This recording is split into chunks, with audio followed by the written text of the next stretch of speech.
बिस्मिल्लाहिर्रहमानिर्रहीम। हम ANS start करेंगे। एएनएस की गाइडलाइंस सबसे पहले मैं शेयर करूँगी कि किस तरह से क्वेश्चंस पूछे जाते हैं, वो भी इसमें देख लेंगे कि किस तरह के पास्ट में भी क्वेश्चंस आए हैं, वो सारे और इम्पोर्टेंट क्वेश्चंस जो हैं वो भी मैं मार्क करवाऊँगी। ठीक है, जो एएनएस है ना वो बहुत ज़्यादा इंपॉर्टेंट है, क्योंकि एएनएस जो है वो फार्मा की सारी जो आपने नेक्स्ट फार्मा पढ़नी है ना, वो सबकी बेस जो है वो एएनएस ही है। तो इस तरह बढ़ते हैं कि सबसे पहले जो होती है ना क्लासिफिकेशन, हर चैप्टर में जो क्लासिफिकेशन होती है वो आपने लाजमी करनी होती है। तो क्लासिफिकेशन जो बेस्ट लिखी हुई है उस अली रज़ा नोट्स जो है ना वो उसमें बहुत अच्छी क्लासिफिकेशन लिखी हुई है। तो क्लासिफिकेशन वहाँ से कोशिश करें, वहाँ से कर लें। पीडीएफ में मिल जाते हैं, पीडीएफ से कर लें। अगर आपके पास हार्ड कॉपी नहीं है तो वो वहाँ से कर लें। उसके अलावा जो लास्ट पे होता है ना टेबल, मिनी कैटजन के लास्ट पे, हर चैप्टर के लास्ट में टेबल दिया होता है, वो उसमें हर ड्रग का मैकेनिज़्म दिया होता है, उसके सारे साइड इफ़ेक्ट्स वगैरह दिए होते हैं और यूजेस दिए होते हैं। वो बहुत इंपॉर्टेंट होते हैं। आपने यूजेस साइड इफ़ेक्ट्स लाजमी करने हैं और सारे करने होते हैं, चाहे आप उसको निमोनिक्स के थ्रू याद करें या किसी भी तरीके से ना आपने याद करने हैं। और ना मैक्सिमम आपको ना आने चाहिए, क्योंकि वो यही पूछते हैं, ड्रग के नाम पूछ लेते हैं, ड्रग का मैकेनिज़्म पूछ लेते हैं, साइड इफ़ेक्ट्स यूजेस बाद में पूछ लेते हैं, वाइवा में भी पूछते हैं। तो आपको मैक्सिमम आने ही चाहिए। तो अच्छा, तो हम स्टार्ट करते हैं। ये सबसे पहले जो चैप्टर है, चैप्टर नंबर 6 है। इसमें है इंट्रोडक्शन टू ऑटोनॉमिक फार्माकोलॉजी। तो ये इतना इंपॉर्टेंट चैप्टर नहीं है, इसमें से जो सिर्फ इंपॉर्टेंट क्वेश्चन ही करने हैं जो पास में पूछे गए हैं। तो ये वाला जो क्वेश्चन है ये ड्रॉ करने के लिए आती है फिगर डायग्राम, तो आपने ये डायग्राम ड्रॉ करके देखनी है।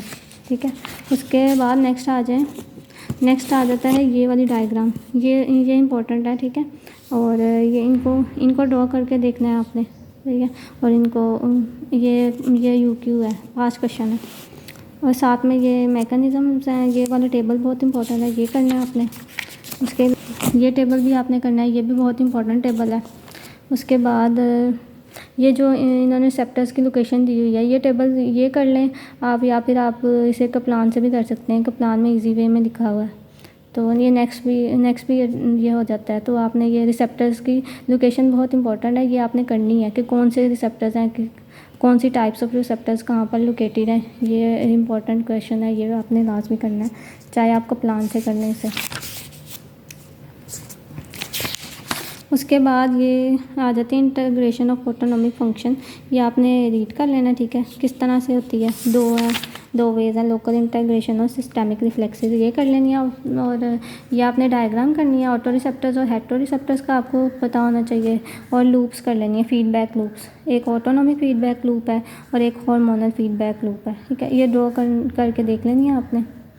ये कप्लान में भी बनी हुई है, अगर किसी को इधर से समझ ना आ रही हो तो वो कप्लान से कर सकता है। नेक्स्ट ये जो डायग्राम है ये आई से रिलेटेड है। आई पे कौन से मसल्स हैं और एक्वस ह्यूमर कौन सी प्रोडक्शन कर रहा है। बीटा रिसेप्टर्स जो होते हैं वो रिस्पॉन्सिबल होते हैं, परमिसिव इफेक्ट होता है एक्वस ह्यूमर पे। ये आप कर लें, अंडरलाइन कर लें, ये एमसीक्यूज में पूछ सकते हैं। चैप्टर नंबर 7 पे ये इसमें जो सबसे पहले वही तरीका है, आपने सबसे पहले क्लासिफिकेशन करनी है, फिर ड्रग्स करनी है, जो लास्ट पे टेबल दिया हुआ है वो लाजमी करना है। ठीक है, क्लासिफिकेशन ज़्यादा नोट से करें, वो अच्छी लिखी हुई है। ठीक है, तो नेक्स्ट आ जाए ये टेबल आपने कर लेना है, इसको समझ लेना है बस इतना। नेक्स्ट आपके काम आ जाएगा, समझ लेंगे तो। ठीक है, ये आ गया वो रिसेप्टर्स की लोकेशन मैं जो कह रही थी कि आगे भी हैं, तो ये आप सेपरेटली कर सकते हैं। तो ये टेबल आपने करना है, ये इंपॉर्टेंट टेबल है। उसके अलावा ये डम्बिलिया निमोनिक है, एसिटाइलकोलिन टॉक्सिसिटी का, ये आपने देख लेना है। फिर उसके बाद ये टेबल जो मैं टेबल की बात कर रही थी कि ये जो लास्ट पे टेबल दिया हुआ है ये आपने कर लेना है। ठीक है, सारा ये टेबल बहुत इंपॉर्टेंट है। इसके टेंसिलॉन टेस्ट होता है एक, ये आपने करना है। उसके अलावा इसको मैंने ना नेक्स्ट वीडियो में एक्सप्लेन भी किया हुआ है, ये आपने देख लेना वहाँ से। ठीक है, और टर्शरी माइन कौन सा है, क्वाटरनरी माइन कौन सा है, ये आपको पता होना चाहिए। ठीक है, इसमें से ये टेबल बहुत इंपॉर्टेंट है, मतलब ऑर्गेनोफॉस्फेट पॉइजनिंग सारा पता होना चाहिए। ये भी मैंने ऑर्गेनोफॉस्फेट पॉइजनिंग वीडियो में एक्सप्लेन किया, ये आपने देख लेनी है वीडियो। ठीक है, और ये अल्जाइमर डिसीज़ में जो ड्रग्स यूज़ होती हैं ये बहुत इंपॉर्टेंट है। ये पास क्वेश्चन है, ये काफ़ी बार पूछा हुआ उन्होंने। ठीक है। उसके बाद आ जाए चैप्टर नंबर 8 पे। चैप्टर नंबर 8 पे आपने करने हैं ये कोलिनोसेप्टर ब्लॉकर्स या फिर इनको पैरासिम्पैथोलिटिक्स भी कहते हैं। ठीक है, जो मतलब कोलिनोसेप्टर एंटागोनिस्ट होते हैं ना एसिटाइलकोलिन वो एसिटाइलकोलिन से जिनके ऑपोजिट इफेक्ट्स होते हैं उनको पैरासिम्पैथोलिटिक्स कहते हैं, और जो एसिटाइलकोलिन जैसे इफेक्ट्स होते हैं ना जिनके उनको पैरासिम्पैथोमिमेटिक्स कहते हैं। ठीक है, पैरासिम्पैथोमिमेटिक। और जो एसिटाइलकोलिन से क्यों हम कहते हैं कि एसिटाइलकोलिन जो है वही प्रोटोटाइप ड्रग होती है जो पैरासिम्पैथेटिक नर्वस सिस्टम है उसकी, तो हम उसको इसलिए हम कहते हैं कि एसिटाइलकोलिन को हम मेन रखते हैं।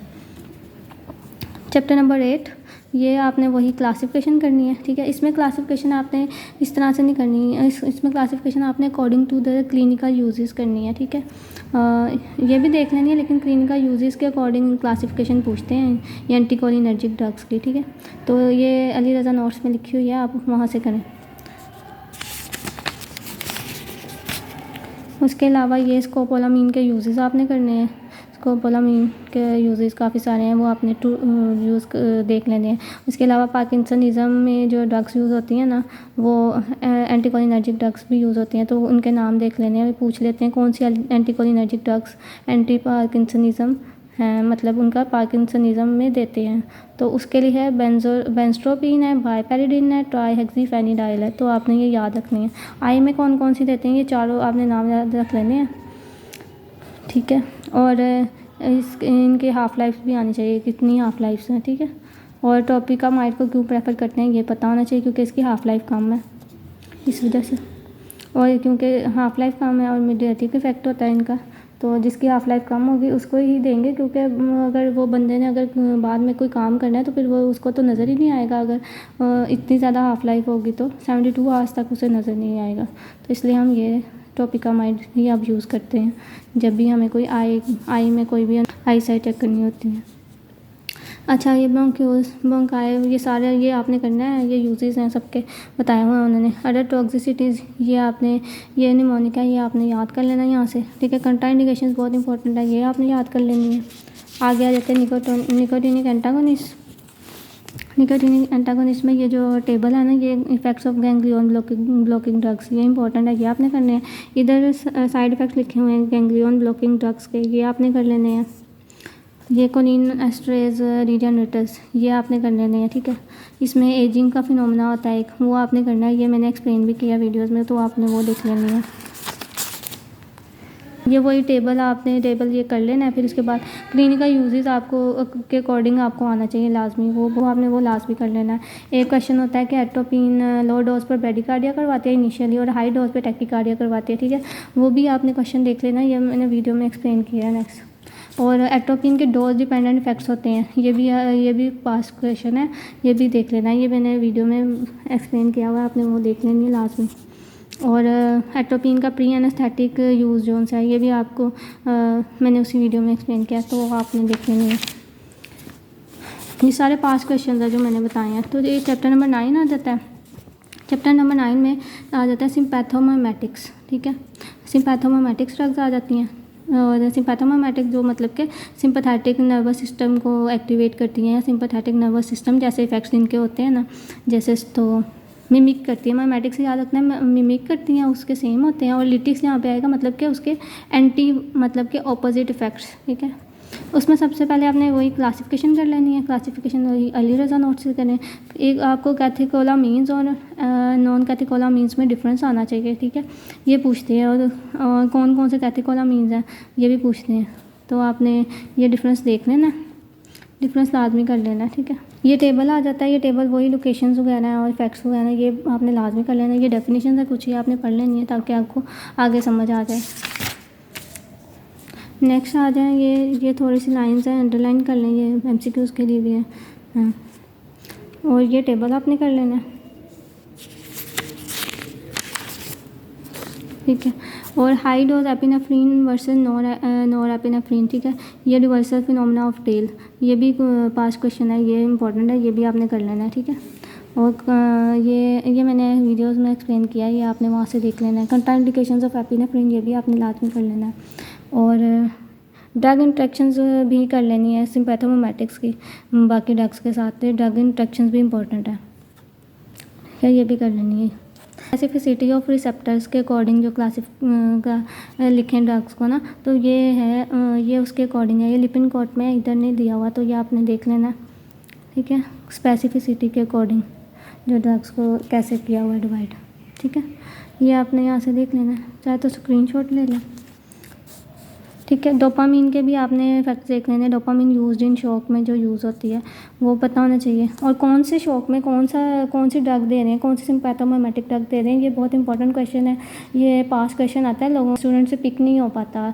ये सिनेरियो में भी आया था, इस साल के प्रोफ में भी आया था। तो इसके लिए ना मैं वीडियो में ना एक्सप्लेन करूँगी कि किस तरह आपने कौन सा शॉक आएगा तो कौन सी ड्रग देनी है।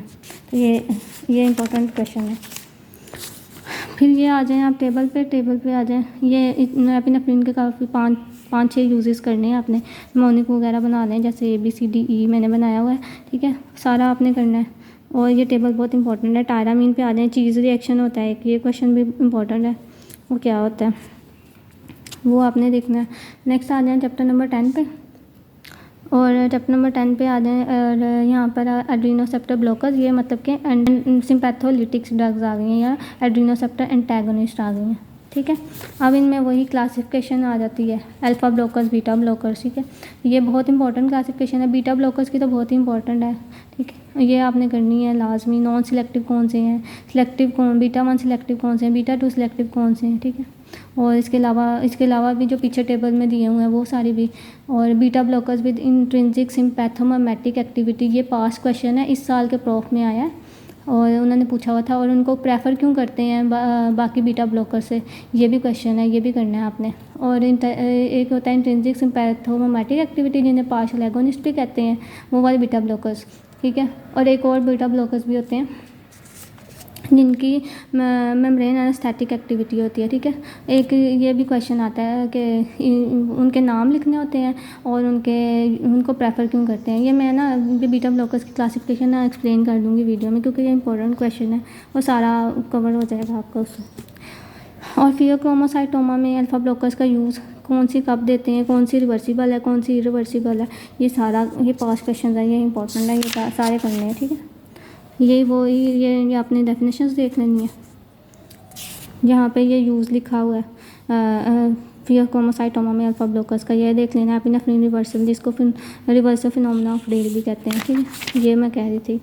और ये वो टेबल है जिसमें इन्होंने सारे पार्शियल एगोनिस्ट एक्टिविटी किसमें है, इंट्रिंसिक सिम्पैथोमिमेटिक एक्टिविटी भी जिसे कहते हैं, लोकल एनेस्थेटिक एक्टिविटी किसमें है, ये सारा उन्होंने एक्सप्लेन किया हुआ है। उसके अलावा ये बहुत इंपॉर्टेंट क्वेश्चन है, ग्लोकोमा की ड्रग्स तो आती ही आती हैं, इस साल भी आई थी, उसके अलावा भी आती ही रहती हैं। बहुत ही ज़्यादा इंपॉर्टेंट क्वेश्चन है, ये लाजमी करना है।